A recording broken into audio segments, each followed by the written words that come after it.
Guys, how are you? I think you all would be happy and would be okay. I hope so.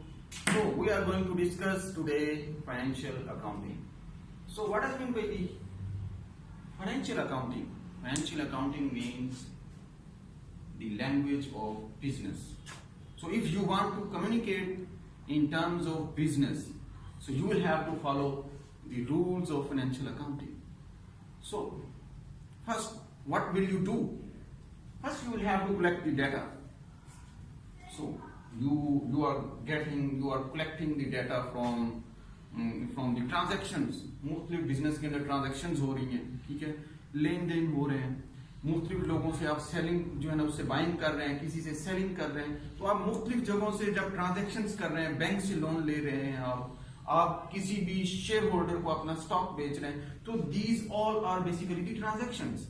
आप इसको क्या कहते हैं, ये ट्रांजेक्शन्स हो रही हैं, लेन देन हो रहा है किसी भी बिजनेस के अंदर। तो आप उस बिजनेस के अंदर जब लेन देन करते हैं तो वो आपके पास एक सिंपल, जब आप रिकॉर्डिंग करते हैं उस जो एक रॉ फॉर्म के अंदर, तो आपके पास सिंपल, अगर आप उसको ऑर्गेनाइज नहीं करते या किसी मैनरेबल वे में नहीं लिखते, तो वो आपके पास सिंपल एक डाटा है, you are just collecting the data. So if you want to communicate in business terms, you will organize that data in terms of financial accounting.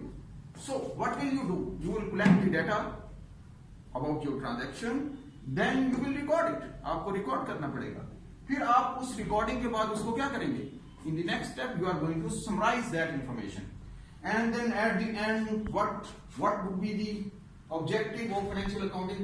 You are going to present that some summary or that information in a proper, in a mannerable way. तो आपके पास वही data क्या बन जाएगा, फिर एक information बन जाएगी। तो आपके पास financial accounting is the process. ये तो एक सिंपल लेवल पे आपके पास लैंग्वेज ऑफ बिजनेस है, लेकिन अगर हम उसको प्रोफेशनल टर्म के अंदर बात करें तो आपके पास सबसे पहले financial accounting is the process. अब प्रोसेस क्या होता है आपके पास मैनेजमेंट के अंदर जब आप जाते हैं तो आप क्या करते हैं, आप कोई भी चीज की इनपुट देते हैं, you know very well about this. उसके बाद उसके ऊपर क्या होगा, प्रोसेस होगा, और उसके बाद उसकी आउटपुट होगी। That is the simple technique. आप इनपुट करें, इनपुट क्या, आपके पास रिकॉर्डिंग है, इंफॉर्मेशन, ट्रांजेक्शन की रिकॉर्डिंग सारी जितनी भी है वो अकाउंटिंग के अंदर आपके पास क्या है, इनपुट है। तो accounting is also a process. Process कैसे है, आपके पास ING, आप यू नो वेरी वेल, किसी भी इंग्लिश के अंदर किसी भी चीज के साथ अगर ING आ जाए तो दैट बिकम द प्रोसेस।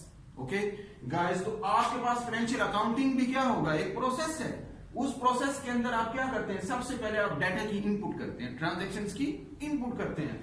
तो गाइस जब इनपुट कर लिया आपने, तो फिर आप उस पे प्रोसेसिंग करेंगे, अकाउंटिंग का जो सिस्टम है उसको फॉलो करते हुए, और उसके बाद आप एट द एंड आप क्या करेंगे, आउटपुट जनरेट करेंगे। तो दैट बिकम्स द इंफॉर्मेशन।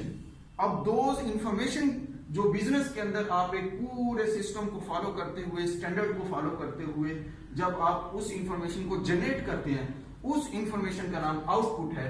तो वो आउटपुट हमारे पास कितनी टाइप्स की है, there are 4 types of output जो इस सारे प्रोसेस के बाद जनरेट होती है, जिसको हम एक्चुअल लेवल पे उस इंफॉर्मेशन को, इस आउटपुट को हम क्या नाम देते हैं, फाइनेंशियल स्टेटमेंट्स।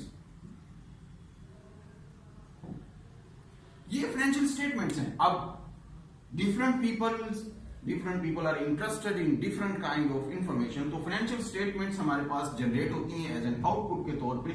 जब आप सारी रिकॉर्डिंग, समराइजिंग और प्रेजेंटेशन करते हैं, तो उसके बाद हमें ये चीजें नजर आती हैं। वो नजर आने वाली चीजें क्या क्या होती हैं आपके पास सबसे पहली एक इंफॉर्मेशन जो जनरेट होती है वो आपके पास है बैलेंस शीट।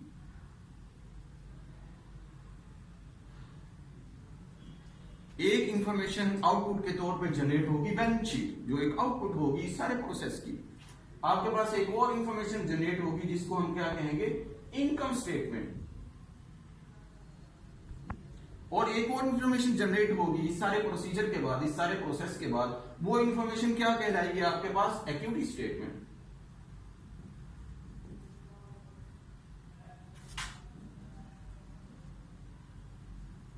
Activity statement. और the last one That is basically the cash flow statement.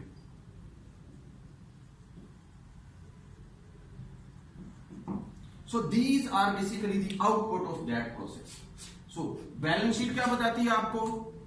Balance sheet किसी भी कंपनी की financial position, financial worth at a specific date बताती है। एट अ स्पेसिफिक डेट के ऊपर आप किसी भी कंपनी की पोजीशन देखना चाहें, उसकी फाइनेंशियल वर्थ को जो है ना वो एनालाइज करना चाहे, देखना चाहें, तो आप जाके उसकी बैलेंस शीट को टच करते हैं जाके। लेट्स सपोज लैंडर्स हैं, बैंकर्स हैं, जहां से आप मनी बोरो करना चाहते हैं, जब वो आपको एनालाइज करना चाहेगा तो वो डायरेक्ट बैलेंस शीट पे जाएगा और उसके अंदर जाके देखेगा कि इसकी फाइनेंशियल वर्थ और इसकी फाइनेंशियल पोजीशन क्या है। तो उसकी बेस के ऊपर they are going to decide whether we should lend or not to that company. तो balance sheet is basically that thing. तो आपके पास इनकम स्टेटमेंट क्या है? कुछ लोग जैसे इंटरनल पीपल हैं, जो कंपनी के अंदर जो टॉप एग्जेक्टिव है, मैनेजमेंट है, वो देखना चाहती है कि कंपनी की परफॉर्मेंस क्या है। ठीक है, कंपनी को प्रॉफिट हो रहा है या लॉस हो रहा है, या जिस पर्सन ने उस कंपनी के अंदर पैसा इन्वेस्ट किया हुआ, या शेयर होल्डर जिन्होंने शेयर परचेज किए हैं उस कंपनी के, या बैंकर जिन्होंने पैसा दिया हुआ है उस कंपनी को, ये सारे लोग, या गवर्नमेंट टैक्स पर्पज के लिए अगर गवर्नमेंट ही देखना चाहिए, लोन पर्पज के लिए बैंक देखना चाहते हैं, फाइनेंशियल इंस्टीट्यूशंस देखना चाहते हैं, तो वो सारे कंपनी के प्रॉफिट एंड लॉस को जो है ना वो चेक करेंगे। तो उसके लिए इंफॉर्मेशन जो उनको रिक्वायर्ड होगी, उस इंफॉर्मेशन का नाम क्या है? Income statement. So income statement is basically the performance of the company at a specific date or the profit and loss at a specific date if you want to observe. So you will go and you will check the income statement and then you can really observe the performance of that company at a specific date. अब आपके पास the third one information is basically the equity statement. Equity statement is what? So investor is going to invest in the company. And he is really interested to watch, to observe whether my wealth is increasing or not increasing. So what he will do?